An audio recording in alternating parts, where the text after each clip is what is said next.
Bueno, estamos estudiando nosotros los 10 mandamientos en esta primera hora. Estamos ya con el séptimo mandamiento que dice, no cometerás adulterio, no adulterarás. Y para entender este mandamiento de manera apropiada, nosotros estamos primeramente viendo ese aspecto positivo, es decir, lo que el Señor nos pide a nosotros en cuanto al matrimonio, la soltería y la castidad.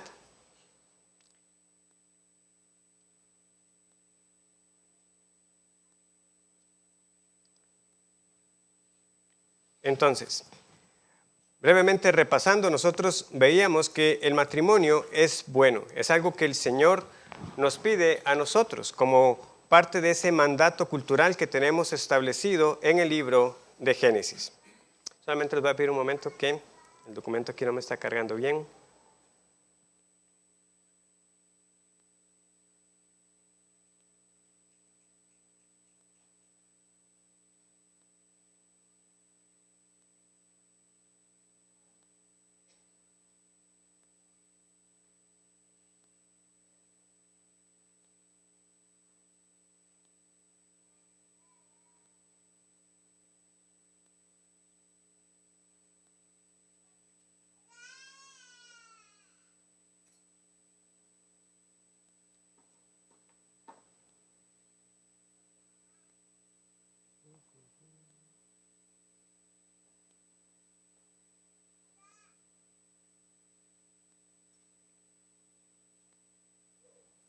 Esas son las bondades de tener todo sincronizado.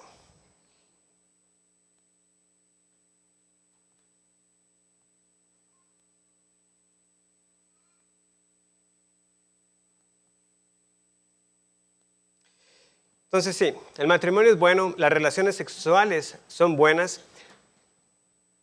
Cuando nosotros tenemos en el Antiguo Testamento las disposiciones que tienen que ver en cuanto a las emanaciones y demás, nosotros debemos entender que este era un aspecto ceremonial en el cual el Señor obviamente no solamente daba aspectos de carácter higiénico, sino recordándonos que su presencia era real en medio de su pueblo. También veíamos, al contrario de lo que Roma ha hecho, ¿verdad?, estableciendo el celibato de manera impuesta para muchos de los hombres en su jerarquía, y lo cual no ha solucionado, por supuesto, el problema de la inmoralidad. Eso fue lo que ellos quisieron hacer, ¿verdad? Era conocido por muchos esa vida desordenada de varios de los obispos, los hijos que tenían por fuera y que a veces eran forzados a reconocer. Y eso no terminó con el problema, el hecho de que ellos impusieran ese celibato, y con tristeza debemos reconocer aún los escenarios de abuso y casos que salen a la luz hoy. Y al mencionarlo, pues también nosotros debemos ser conscientes de que aún situaciones así han pasado en iglesias reformadas. ¿Por qué? Porque el hombre pervierte lo que el Señor ha dado como un bello regalo. Y por eso Pablo tiene que recomendar el matrimonio para muchos. Como les dije, nosotros no tenemos que crear un Pablo antimatrimonio a la luz de 1 Corintios 7, porque él recomienda más bien el matrimonio aún en ese mismo capítulo y en otras partes de la Escritura. Ese es el remedio que ha sido dado, y con esas palabras era que estábamos cerrando la clase la semana anterior. ¿Cuál es ese remedio que tenemos nosotros para ese deseo natural que el Señor ha puesto por nosotros querer estar con alguien? Bueno, es el matrimonio, para formar un hogar, y en ese contexto entonces las relaciones sexuales pueden ser disfrutadas. No a todos les es dado ese don del celibato, como lo mencionaba, porque precisamente al tratarse de un don del Espíritu Santo, Él lo reparte como quiere. Y por eso Cristo tiene que decir que a no todos les es dado.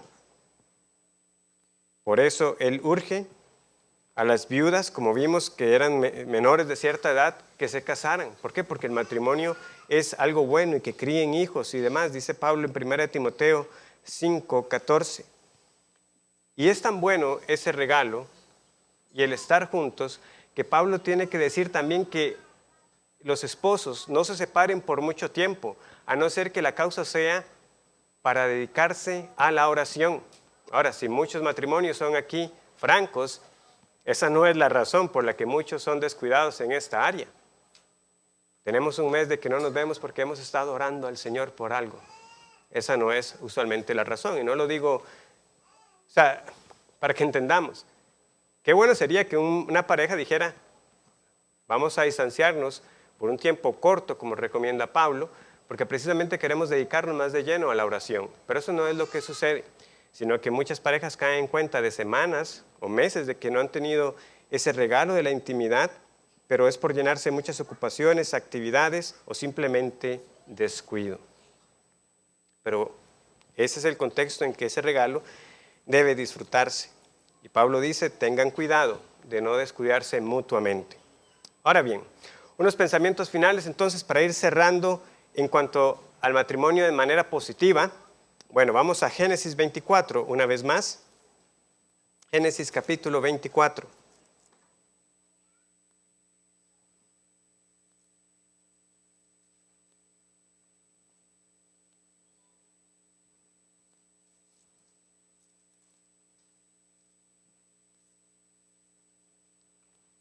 En Génesis 24 ya habíamos leído algunos de estos versículos. El capítulo es muy amplio, ¿verdad? No lo podemos leer de manera completa, pero tenemos que Abraham está buscando esposa para Isaac.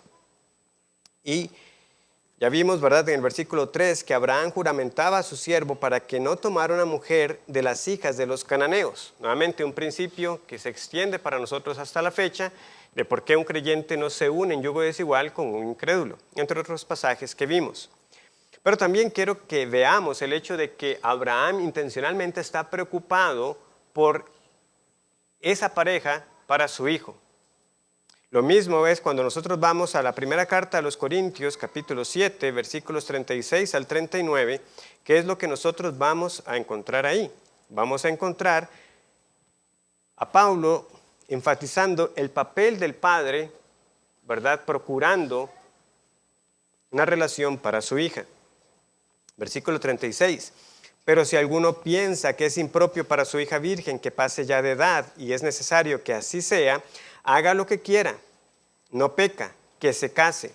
Pero el que está firme en su corazón sin tener necesidad, sino que es dueño de su propia voluntad y ha resuelto en su corazón guardar a su hija virgen, bien hace.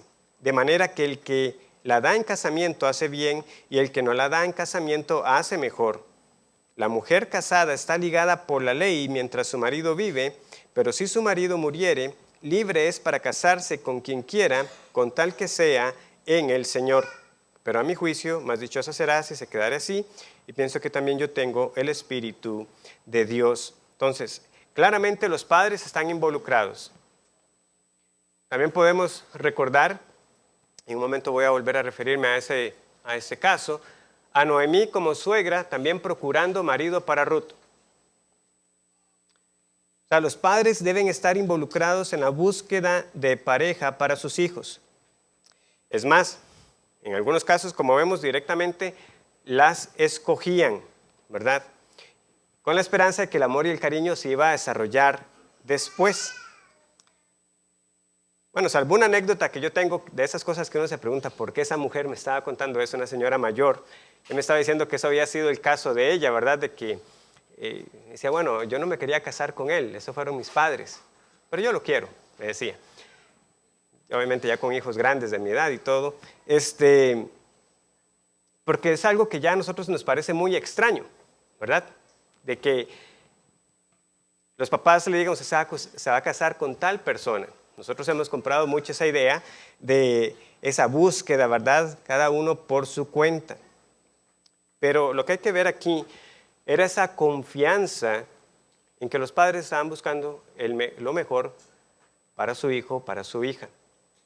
Y aparte de esa confianza, también que tenían esa potestad para procurar un cónyuge. Entonces nosotros hemos pasado de esta figura común en las Escrituras, donde el padre se involucraba a este punto en la búsqueda de pareja, que le puede decir es con esta persona que te vas a casar, a que muchos se han desentendido por completo en este aspecto de la vida de sus hijos. Y más bien hasta han favorecido que se tengan noviazgos informales desde muy jóvenes. Y que muchos están simplemente a la espera que, bueno, ya me presenta, me dice cuando ya ese sí sea en serio, cuando ya ese sí sea con el que usted se piensa casar. Y eso no debería ser así entre nosotros. Debemos huir de esas costumbres y reconocer que tenemos un deber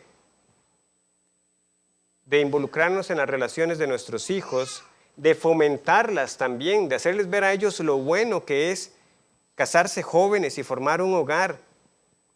Y que si entran en una relación, siempre es con miras al matrimonio.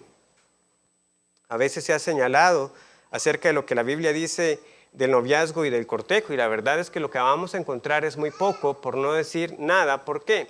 Porque esas figuras tampoco eran utilizadas en los tiempos bíblicos. Eso de tener un noviazgo por varios años y después hasta más adelante era que se casaban, no lo vamos a encontrar. Vamos a encontrar periodos breves en que un hombre y una mujer se conocían y después ya se comprometían, ya eran dados en casamiento. Esto no quiere decir que la Biblia deje de lado completamente el aspecto del enamoramiento. O sea, si nosotros leemos hacia el final de Génesis 24, ¿qué sucede con Isaac cuando finalmente conoce a Rebeca? Dice el versículo 62 en Génesis 24. Y venía Isaac del pozo del viviente que me ve, porque él habitaba en el Negev. Y había salido Isaac a meditar al campo a la hora de la tarde, y alzando sus ojos miró, y aquí los camellos que venían. Rebeca también alzó sus ojos, y vio a Isaac y descendió del camello, porque había preguntado al criado, ¿quién es este varón que viene por el campo hacia nosotros? Y el criado había respondido, este es mi señor. Entonces ella entonces tomó el velo y se cubrió. Entonces el criado contó a Isaac todo lo que había hecho. Y la trajo Isaac a la tienda de su madre, Sara, y tomó a Rebeca por mujer y la amó, y se consoló Isaac después de la muerte de su madre. Sabemos el aspecto que ahí está. Nosotros también leemos de que Jacob amó a Raquel cuando la vio. Entonces, no es que la Biblia no nos enfatice ese aspecto de que hay una atracción, un enamoramiento hacia la otra persona, pero de nuevo, debemos alejarnos de muchas ideas del mundo que se han metido, ¿verdad? De que tengo que encontrar a esa media naranja, ¿verdad? ¿Cuál es esa persona que me va a complementar a mí, ¿verdad? O esa búsqueda de señales para saber si esta es la persona. Desde un plano humano, pero siempre pensando bíblicamente, un hombre creyente y una mujer creyente lo que deben entender es que deberían poder formar un buen hogar y no estarse preguntando, ¿será esta la elegida? ¿Verdad? No, si se llegan a casar, ya usted tiene la respuesta. Esa era la persona que tenía el Señor para usted. Y podemos decir, ¿verdad? Con esa confianza, qué bueno saber que esta es la persona que Dios tenía preparado para mí. Pero eso se conoce cuando ya esa voluntad se hace evidente ya cuando usted se ha casado. Pero estar pensando de esa manera antes de casarse no es nada productivo, sino que yo debo entender que yo tengo una responsabilidad de ir, buscar a una mujer, casarnos, formar un hogar para la gloria del Señor y más que estar buscando asuntos de si somos compatibles, si hay gustos comunes, ese tipo de cosas. O sea, al conocerse, ustedes podrán ver que en efecto yo puedo formar un hogar con esta persona. Ahora, ese amor, ese cariño se irá fomentando con el paso del tiempo también. Pero ¿qué es lo que estamos viendo nosotros? Que el matrimonio es un pacto. De hecho, algunos lo han llamado ese pacto del compañerismo. Y yo voy a entender delante del Señor que aun cuando ese amor fluctúe, que aun cuando vienen las pruebas y lo que yo pueda sentir respecto a esa persona pueda cambiar, yo me voy a sostener al pacto que hice con esa persona delante de Dios.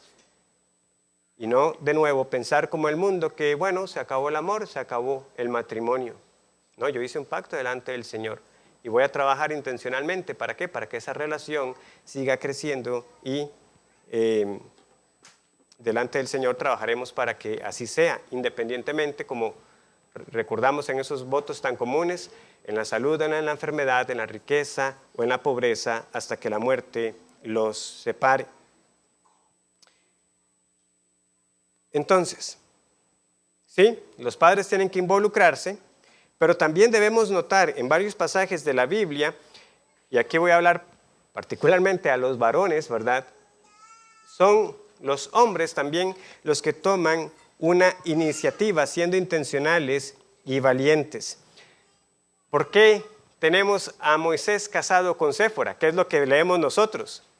Llegan unos hombres, ¿verdad?, a molestar a estas mujeres. Moisés da el paso al frente, las defiende y Jetro pregunta, ¿verdad?, ¿y cómo llegaron hoy tan temprano? Es que un hombre nos ayudó. ¿Y dónde está ese hombre? ¿Qué le hicieron? Tráiganlo. Recompensa para Moisés, le es dada Séfora por mujer. Jacob, también él llega, ve a Raquel, le gusta, pero ¿qué pasa? Llega y quita la piedra.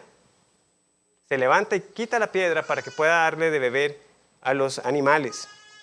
Entonces vemos esa valentía, esa intencionalidad en dar ese primer paso. Ahora, como yo les mencionaba, sí, tenemos también a Noemí y a Ruth, donde Noemí entiende que hay un pariente que las puede redimir, pero Boaz no ha hecho manifiesto todavía ese deseo. Luego nosotros entendemos por qué, porque Boaz sabe que hay un pariente antes que él, pero ellas en cierta medida toman cartas en el asunto. Ahora, si quieren escuchar más detalladamente todo lo que está ahí involucrado, hay un sermón de hace mucho tiempo de Ruth capítulo 3. Pero el asunto es, ella le dice, no voy a buscar para ti ese bien, ¿verdad?, de que ella se case, Ruth se viste diferente, se mete al campo y finalmente entonces Boaz entiende que él tiene que actuar.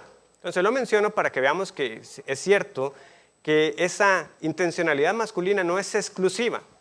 No es que las mujeres no pueden ser activas en esa búsqueda también de una relación, pero en general el patrón que nosotros tenemos es el hombre da ese primer paso, pero en ocasiones puede ser que una mujer tenga que ayudarle al hombre para que entienda, ¿verdad? Entonces, para decirlo de alguna manera.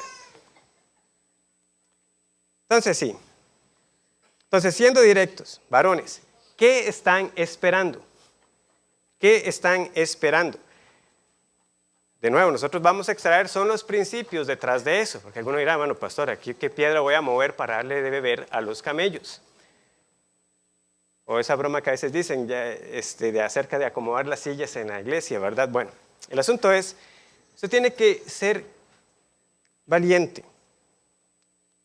De nuevo, eso es lo que el Señor recompensa. Pero muchos están siendo pasivos y no tienen que serlo. ¿Qué es lo que van a esperar? ¿Que venga otro hombre de afuera a llevarse a una hermana acá? Para entonces ahí echarse a morir, encerrado en el cuarto, escuchando al Booking, jugando videojuegos.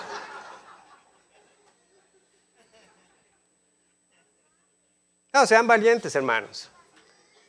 Sean valientes. Digo, no sé, ¿verdad? Puede ser que algo así suceda. Yo esperaría que no. Ahora, finalmente, para los casados, el séptimo mandamiento sigue rigiendo para nosotros. No todo se acaba en el momento que usted dice, bueno, ya me casé. Ahora sí, puedo disfrutar del regalo de las relaciones sexuales como me plazca. No, un momento. El séptimo mandamiento tiene que ver con la pureza en el matrimonio. Con la pureza en el matrimonio. Entonces, por ejemplo, si vamos a 1 Tesalonicenses, capítulo 4.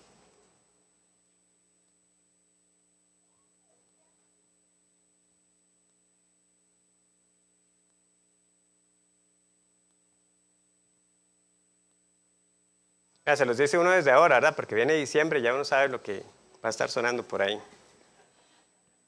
1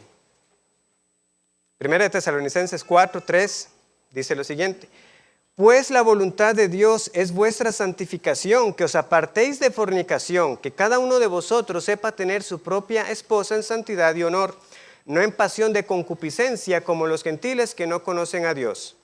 Y tenemos también Hebreos 13:4, que nos dice lo siguiente.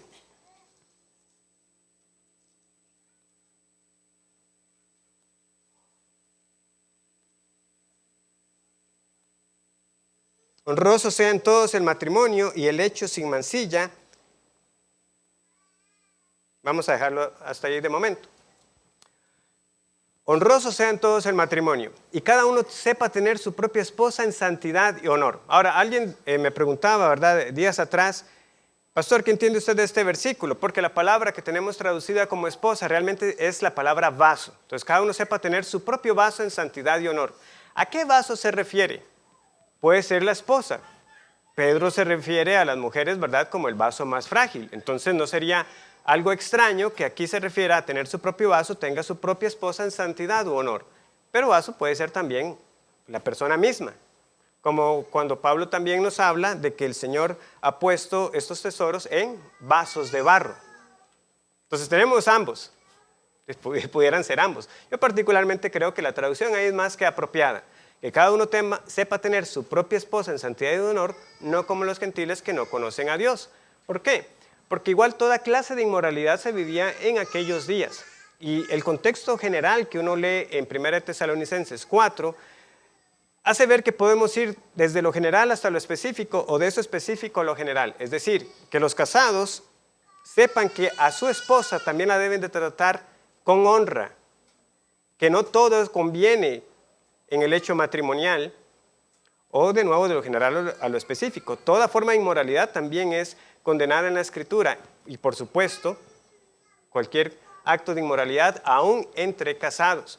Recuerden que Pablo también en Romanos 1 nos habla a nosotros de qué, de aquellos que tenían relaciones contra naturaleza, que dejaron el uso natural de sus cuerpos. Entonces, ¿qué debe regir para los casados? Lo que están haciendo es un uso natural de sus cuerpos. Nosotros debemos alejarnos de las fuentes contaminadas de este mundo, en especial si en nuestra vida pasada nos expusimos a esas contaminaciones e ideas que vienen de la literatura erótica, de la pornografía, de supuestos expertos sexuales. ¿Por qué? Porque eso que se muestra ahí, hermanos, no es el matrimonio como Dios lo pensó, no son las relaciones sexuales en el contexto que agrada al Señor. Y aunque esto que les estoy diciendo es lo que usualmente vemos en las consejerías prematrimoniales, de nuevo, por el contexto del mandamiento que estamos estudiando, es apropiado pues dar un pequeño vistazo para todos acá, de que este es el consejo que nosotros damos. ¿Qué podemos hacer? Bueno, consideren lo que es aquello un uso natural de sus cuerpos. ¿Por qué? Porque estos versículos son claros de que debe ser en pureza y santidad, que honroso sea el matrimonio y el lecho sin mancilla, que cada uno tenga su propio cuerpo y el de su esposa en santidad y honor, no de manera desenfrenada. Hay que ejercer dominio propio, un dominio que se ejerce con el poder del Espíritu Santo. Ahora bien,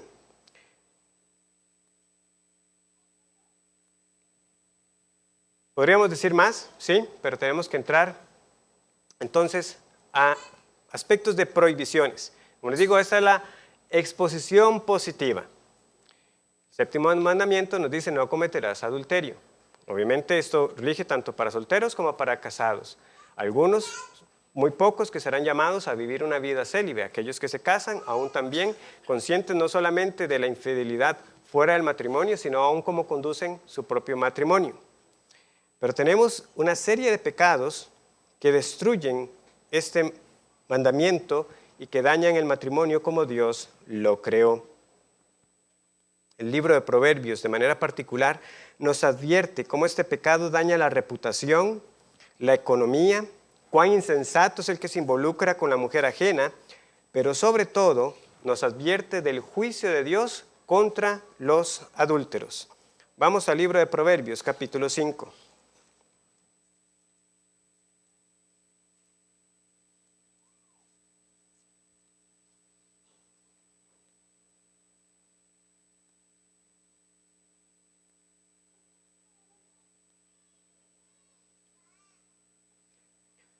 Proverbios capítulo 5. Dice así: Hijo mío, está atento a mi sabiduría, y a mi inteligencia inclina tu oído, para que guardes consejo y tus labios conserven la ciencia, porque los labios de la mujer extraña destilan miel, y su paladar es más blando que el aceite, mas su fin es amargo como el ajenjo, agudo como espada de dos filos. Sus pies descienden a la muerte, sus pasos conducen al Seol. Sus caminos son inestables, no los conocerás si no considerares el camino de vida. Y podemos continuar leyendo, ¿verdad? Como dice: ahora pues, hijos, oídme, y no os apartéis de las razones de mi boca. Aleja de ella tu camino, y no te acerques a la puerta de su casa, para que no des a los extraños tu honor, y tus años al cruel. No sea que extraños se sacien de tu fuerza, y tus trabajos estén en casa del extraño, y gimas al final cuando se consuma tu carne y tu cuerpo, y digas: cómo aborrecí el consejo, y mi corazón menospreció la reprensión. No oí la voz de los que me instruían, y a los que me enseñaban no incliné mi oído. Versículo 15: bebe el agua de tu misma cisterna y los raudales de tu propio pozo. ¿Se derramarán tus fuentes por las calles y tus corrientes de aguas por las plazas? Sean para ti solo y no para los extraños contigo. Sea bendito tu manantial y alégrate con la mujer de tu juventud. Como sierva amada y graciosa Gacela, sus caricias te satisfagan en todo tiempo, y en su amor recréate siempre. ¿Y por qué, hijo mío, andarás ciego con la mujer ajena y abrazarás el seno de la extraña? Porque los caminos del hombre están ante los ojos de Jehová, y él considera todas sus veredas. Versículo 23: él morirá por falta de corrección y errará por lo inmenso de su locura. Capítulo 6, continúan las advertencias. Vean, capítulo 6, versículo 20. Guarda, hijo mío, el consejo de tu padre y no dejes la enseñanza de tu madre. ¿Qué le están aconsejando? Igual contra la mujer ajena, versículo 25. No codicies su hermosura en tu corazón, ni ella te prenda con sus ojos, porque a causa de la mujer ramera, el hombre es reducido a un bocado de pan, y la mujer caza la preciosa alma del varón. ¿Tomará el hombre fuego en su seno sin que sus vestidos ardan? ¿Andará el hombre sobre brasas sin que sus pies se quemen? Así es el que se llega a la mujer de su prójimo, no quedará impune ninguno que la tocare. Versículo 32. Mas el que comete adulterio es falto de entendimiento, corrompe su alma el que tal hace. Heridas y vergüenza hallará, y su afrenta nunca será borrada, porque los celos son el furor del hombre, y no perdonará en el día de la venganza. No aceptará ningún rescate, ni querrá perdonar, aunque multipliques los dones. En la legislación civil dada a Israel, el adúltero debía morir. Ahora, cuando nosotros leemos muchos de los casos que tenemos, vemos que pasaron varias cosas. El Señor, en su paciencia, a algunos no les quitó la vida. Vamos a pensar en el rey David.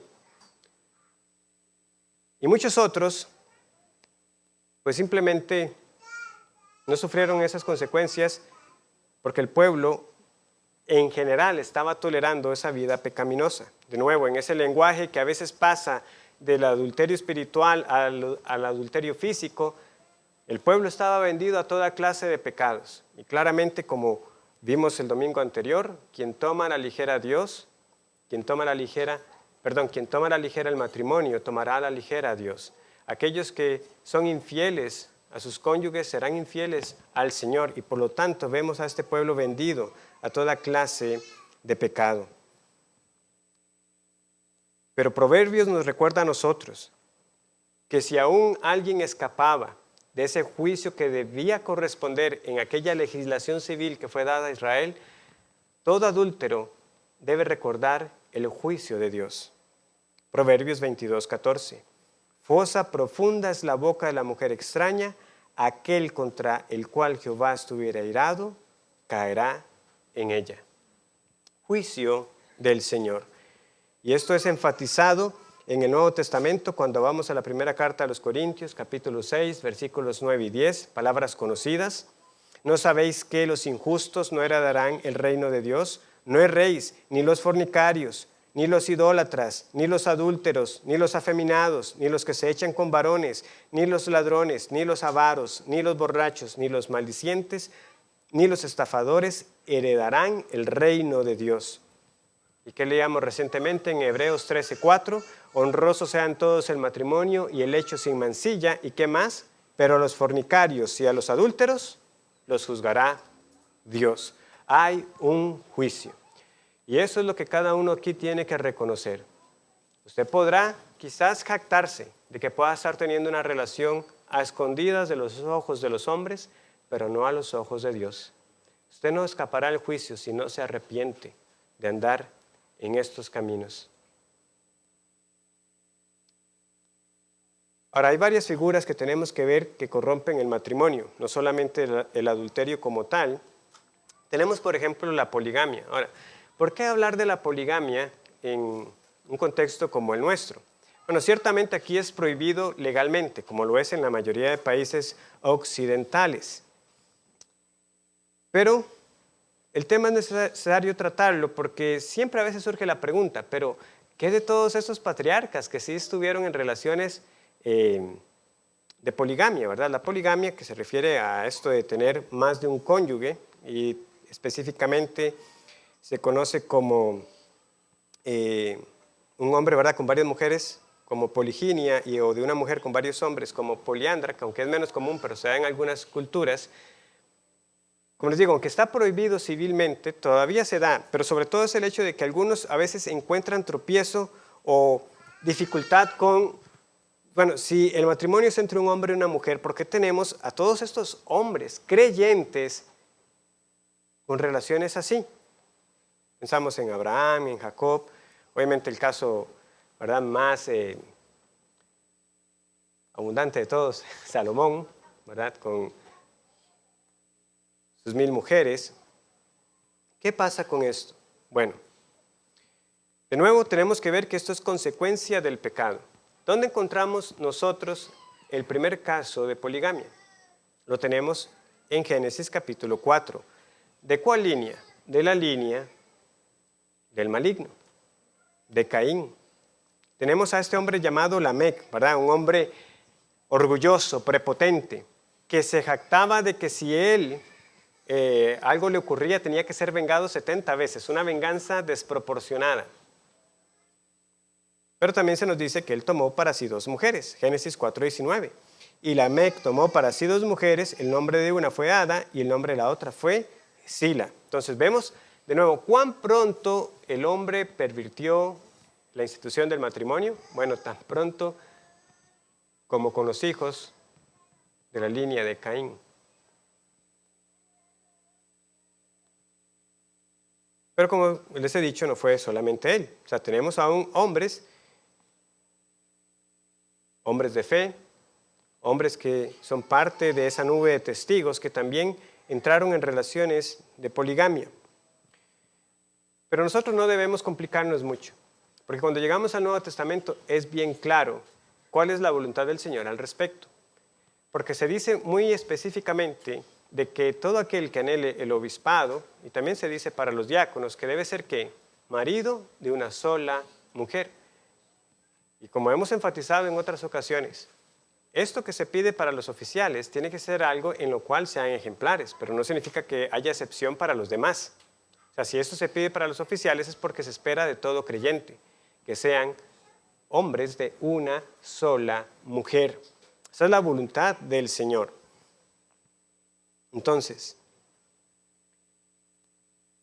es triste que sí, hasta la fecha algunos quieran emplear los relatos que tenemos del Antiguo Testamento, que lo que están haciendo es narrando para nosotros, porque incluso es hasta equivocado preguntar que alguien diga, pero ¿por qué Dios permitió, como si Dios hubiera dado permiso? Nosotros no tenemos ese permiso explícito en las Escrituras del Señor diciendo que tomen para sí muchas mujeres. Más bien la advertencia es al contrario para el rey, de que no tome para sí muchas mujeres, lo cual claramente también desobedecieron. Pero en ese contexto cultural de aquel entonces, el Señor, por medio de la ley, viene a regular la situación. ¿Para qué? Para evitar lo que es conocido que pasaba, las rivalidades y problemas luego para repartir la herencia, ¿verdad? Donde tiene que decir que el hombre no quite la heredad para el hijo de la mujer que no quería, ¿verdad? Para dárselo al hijo de la mujer que sí amaba más que a las otras mujeres, o ese tipo de cosas, ¿no? La ley viene a regular en medio del pecado que era común en aquellos días. Pero quien quiera utilizar esos pasajes para defenderlo ahora, van, como les decía, a topar con pared cuando tenemos esos versículos claros de 1 de Timoteo 3, cuando tenemos Efesios 5, que nos dice a nosotros siempre en singular, que es un hombre con una mujer siendo imitadores de Cristo y la iglesia. Es uno y uno. Ya también en otras ocasiones me había referido al caso de Lutero, ¿verdad? Y Bucero y Melanchthon, cuando Felipe de Hesse estaba buscando cómo, ¿verdad?, aprobaran que él pudiera tener una segunda esposa porque la primera pasaba enferma y demás, y él estaba tratando, ¿verdad?, de ver cómo encontraba asidero precisamente en esos casos de los relatos del Antiguo Testamento. Al final lo consiguió, y el papel de estos hombres pues dejó mucho que desear, aunque al final Lutero decía que él no lo aprobó explícitamente. Y todavía hasta la fecha salen noticias también sumamente repugnantes y tristes de hombres que supuestamente forman sus iglesias y se hacen llamar a sí mismos pastores y toman para sí también muchas mujeres. Ese es un caso claro de destrucción del matrimonio y tenemos que verlo como una clara versión del diseño de Dios y una clara violación del séptimo mandamiento. Quizá la pregunta que pudiera quedar para algunos es, bueno, pastor, sabemos que aquí no se da, pero si estuviéramos en una cultura donde es permitida la poligamia y un hombre se arrepiente y llega al Señor, ¿qué debe hacer?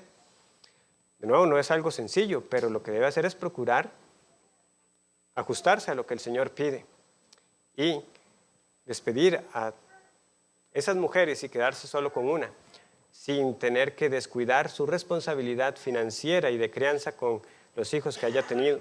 Como les digo, es que el pecado siempre destruye las cosas, no hay una salida fácil y rara vez uno va a decir que el divorcio sea la solución para algo, pero en este caso, como les digo, la poligamia destituye el propósito del pacto matrimonial.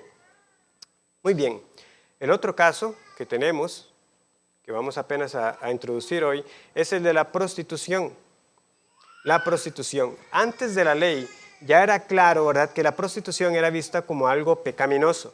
Los hijos de Jacob se quieren vengar, ¿verdad?, por lo que le ocurrió a su hermana Dina, aludiendo que cómo iba a ser su hermana tratada como una ramera. O sea, ¿por qué? Porque esos actos eran vistos como algo malo, algo que no debía darse, el hecho de que alguien abusara de una mujer sin intención de casarse con ella. Nuevamente la ley luego viene también a regular la situación. A los sacerdotes se les encarga particularmente que no se pueden casar con una ramera o con una mujer que haya sido repudiada. El Señor también le dice al pueblo que no debe contaminar a sus hijas haciéndolas fornicar. Entonces, de nuevo, si alguien quisiera argumentar, es que no tenemos un mandamiento explícito en la Escritura que diga que usted no debe llegarse a una ramera, o sea, todos los casos que vamos a encontrar en la Escritura señalan que esto era pecaminoso y que era aborrecible a los ojos del Señor. Nuevamente, estamos aquí en Proverbios. Vean cómo hemos pasado, Proverbios 5, Proverbios 6, Proverbios 7. Nos vuelve a advertir. ¿Qué leemos nosotros aquí? Proverbios 10 al 20. Cuando he aquí, una mujer le sale al encuentro, con atavío de ramera y astuta de corazón, alborotadora y rencillosa. Sus pies no pueden estar en casa. Unas veces está en la calle, otras veces en las plazas, acechando por todas las esquinas. Se asió de él y le besó. Con semblante descarado le dijo, sacrificios de paz había prometido. Hoy he pagado mis votos, por tanto he salido a encontrarte, buscando diligentemente tu rostro y te he hallado. He adornado mi cama con colchas recamadas con cordoncillo de Egipto. He perfumado mi cámara con mirra, aloes y canela. Ven, embriaguémonos con amores embriaguémonos de amores hasta la mañana, alegrémonos en amores, porque el marido no está en casa, se ha ido a un largo viaje, la bolsa de dinero llevó en su mano, el día señalado volverá a su casa. Hagamos una pausa en el versículo 10. Cuando he aquí una mujer le sale al encuentro con atavío de ramera. Aunque estamos hablando de la prostitución, vean esta expresión, atavío de ramera. ¿Por qué es que los catecismos incluyen la modestia en el vestir como parte del séptimo mandamiento? Bueno, porque también el cómo vestimos tiene que ver con la pureza sexual o con fomentar la inmoralidad. Continuaremos la próxima semana. Si tienen preguntas, recuerden que nos pueden buscar, en especial los varones, después de lo que escucharon hoy. Señor les bendiga.